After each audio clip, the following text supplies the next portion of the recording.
Olá, meus papinhos, sejam bem-vindos ao nosso canal. E hoje a gente vai mergulhar em um conto de 1971 que vai muito além de uma simples assombração. Ele explora como a mente humana e os segredos de um lugar podem se entrelaçar e criar uma realidade aterrorizante. Preparem-se para conhecer a história da casa de campo misteriosa, onde o famoso astro de cinema Paul Anderson desapareceu sem deixar nenhum vestígio. Olá, meus papinhos, tudo bem com vocês? Aqui quem fala é a sua apresentadora Larissa e sejam bem-vindos ao Bate-Papo Pop. Aqui vocês encontram listas de indicações de filmes e séries, resumos de episódios e muitas novidades do mundinho pop. Se você é novo por aqui, não se esqueça de se inscrever e ficar por dentro de todas as novidades. Um renomado ator de Hollywood, Paul Anderson, aluga uma antiga casa de campo. Tudo parece perfeito, um refúgio muito tranquilo, mas de repente ele acaba sumindo. Ninguém sabe onde ele foi parar. E é aí que a gente conhece o inspetor Holloway, de Scotland. Ao chegar à delegacia local, o Holloway começa a fazer perguntas de praxe. Mas o que ele descobre vai muito além de um simples desaparecimento. O sargento Martin, um policial local com uma mente mais aberta ao inexplicável, começa a revelar um padrão bizarro envolvendo esse lugar. O Holloway, claro, descarta tudo como bobagem. Ele é um homem de lógica, de fatos, e não de contos de fantasmas. No entanto, o Martin insiste, e o que ele conta é a primeira de uma série de histórias que fazem até o mais cético dos detetives questionar o que é real. A primeira história que o Sargento Martin compartilha com Holloway é de Charles Wiley, um escritor amador de terror. Charles e a sua esposa Alice se mudaram para casa antes de tudo começar. Charles estava trabalhando em um novo romance sobre um estrangulador chamado Dominique. E é aqui, meus papinhos, que as coisas começam a ficar estranhas. Charles se entrega de tal forma ao personagem que Dominique começa a se manifestar em sua vida real. Ele procura um psicólogo, o Dr. Andrews, que sugere que Dominique é uma manifestação de uma dupla personalidade criada pela imersão de Charles na mente do assassino. As visões de Charlie pioram. Ele chega a ver Dominique estrangulando Alice, mas ela afirma que foi o próprio Charles quem a atacou. Em uma sessão com o Dr. Andrews, as coisas chegam ao limite. Dominique surge e estrangula o médico enquanto Charles está de olhos fechados. Ao abrir os olhos, Charlie vê o corpo do Dr. Andrews e, aterrorizado, ele se afasta enquanto Dominique começa a rir. Mas a história não termina aí, meus papinhos. De volta à casa, Dominique se aproxima de Alice, apenas para revelar uma reviravolta bem chocante. Ele, na verdade, é Richard, o amante de Alice. Richard, que é ator, estava fingindo ser Dominique para levar Charlie à loucura. O plano? Pegar o dinheiro dos livros de Charlie e fugir juntos. Porém, tudo desmorona de uma forma muito brutal.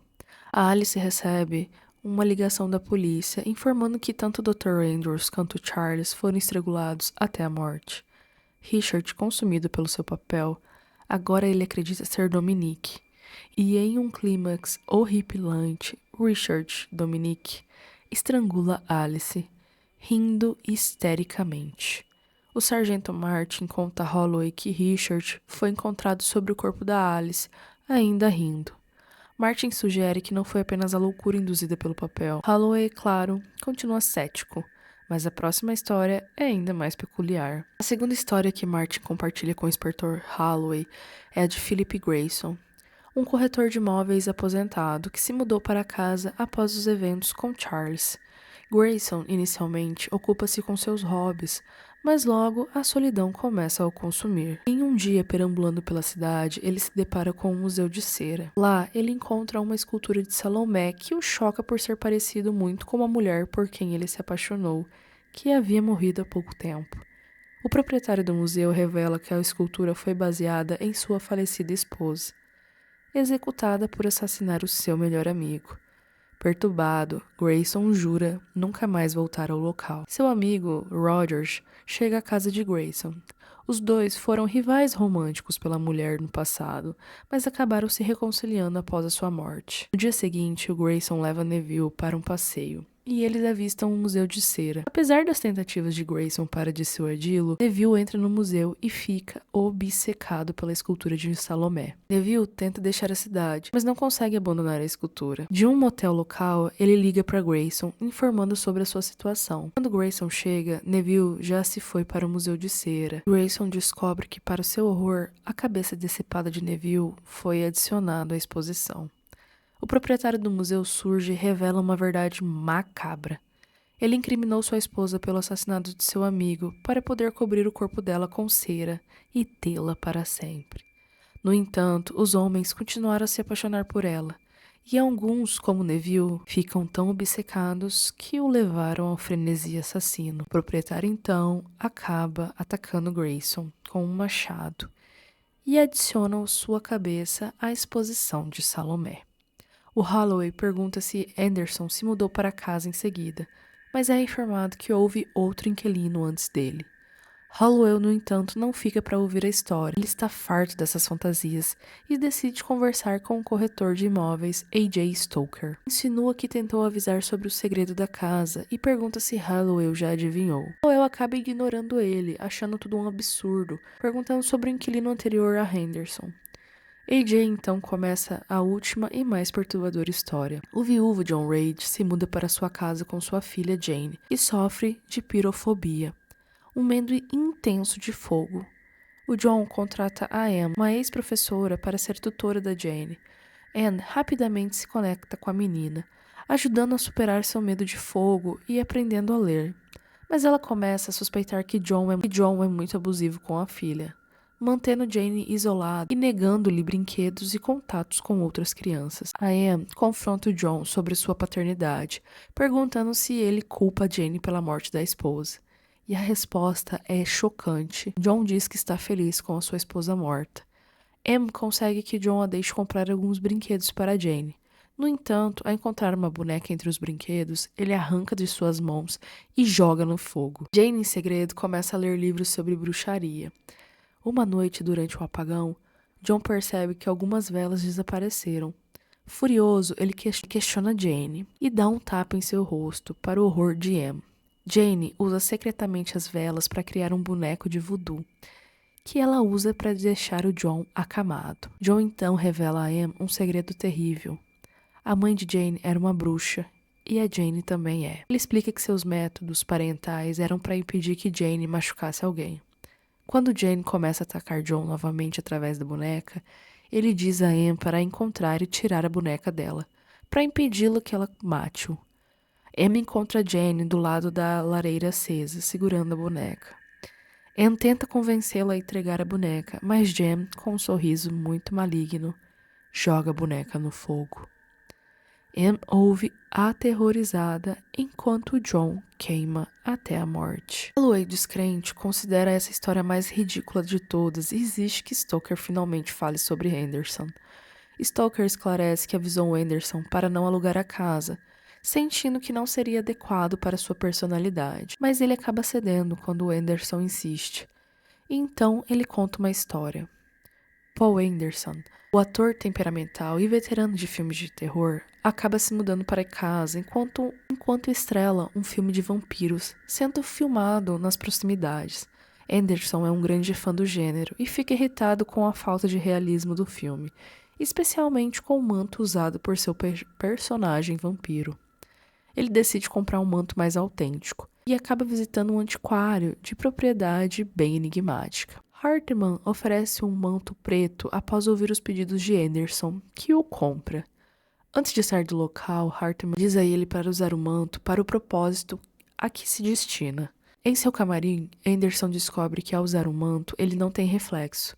E mais tarde naquele dia, durante a filmagem de uma cena, Paul começa a tentar genuinamente sugar o sangue dela, mesmo após o fim da cena. A Carla fica horrorizada e exige que ele fique longe dela. À meia-noite, no horário das bruxas, o Paul veste o manto novamente como um teste, e suas presas começam a crescer e ele começa a voar, para seu horror.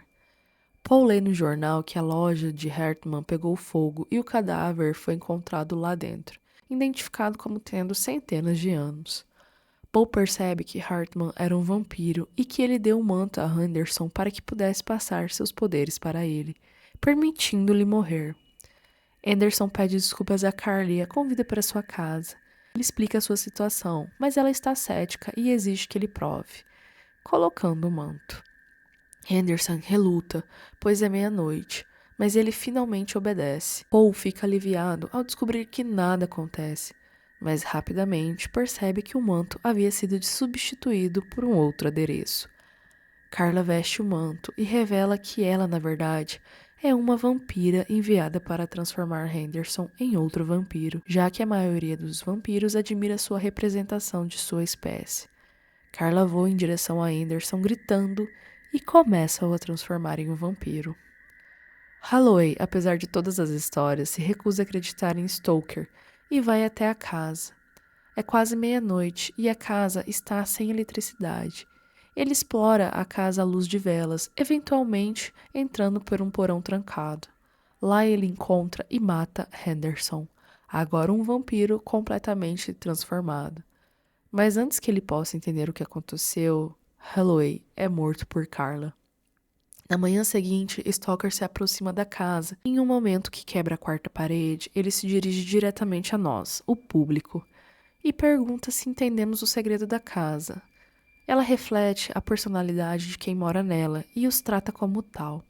Ele pondera que talvez nós, o público, sejamos adequados. Não há nada a temer desde que sejamos o tipo certo de pessoa.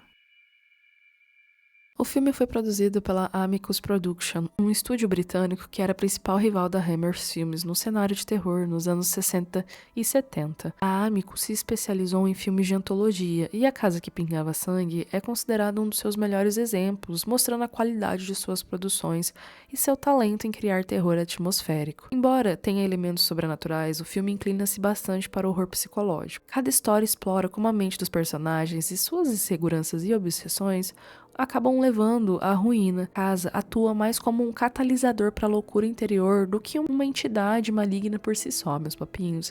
E isso é o que o Stoker tenta explicar pra gente no final. O final do filme, com o corretor quebrando a quarta parede e se dirigindo pra gente, é um toque muito ousado e bem memorável, porque ele convida o espectador a refletir sobre o segredo da casa e em sua própria personalidade, deixando uma sensação arrepiante que talvez todos nós, de alguma forma, sejamos suscetíveis aos horrores da casa. O que será que aconteceria com você se você entrasse nessa casa? E a gente tem nomes muito grandes nesse filme, né? A gente tem o Peter Cushing, a gente tem o Christopher Lee, o Dan Elliott, o John Pertwee. Todos eles são muito famosos por terem interpretado personagens de terror, né? A gente tem o Christopher Lee como Drácula, o John Pertwee, inclusive, ele foi o terceiro doutor em Doctor Who. Então a gente tem aqui nomes de muito peso que eu gosto muito. A minha nota para esse filme, gente, é 10 de 10. Por quê? Eu gosto de produções britânicas, elas são um pouco mais calmas, né? Mais tranquilas. Porém, isso faz com que você fique mais contemplativo com a obra que tá ali na sua frente. Gosto muito de todos os elementos que eles colocam no filme de terror. A parte do Museu de Cera, pra mim, foi um dos contos mais legais, porque você pensa assim, gente do céu, como que eu... Você fala assim, gente, esse homem é doido mesmo, caraca, o cara é obcecado pela esposa, meu Deus, como que pode? E no conto também das bruxas, né, com Christopher Lee, eu achei excelente, porque eles escolheram uma atriz muito boa, né, da Jane, que ela passa muito essa questão da pureza. Então, quando a gente vê que ela é uma criança bruxa, né, que ela pode fazer mal ao próximo, você fica, assim, impressionado. Então, eu acho que todos esses elementos faz com que você fique bem preso do começo até o fim desse filme. Então, meus papinhos, o filme de hoje foi esse. Eu espero que vocês tenham gostado e eu gostaria que vocês assistissem e viessem aqui pra gente conversar mais um pouco sobre isso, tá bom? Dito isso, até a próxima. Tchau!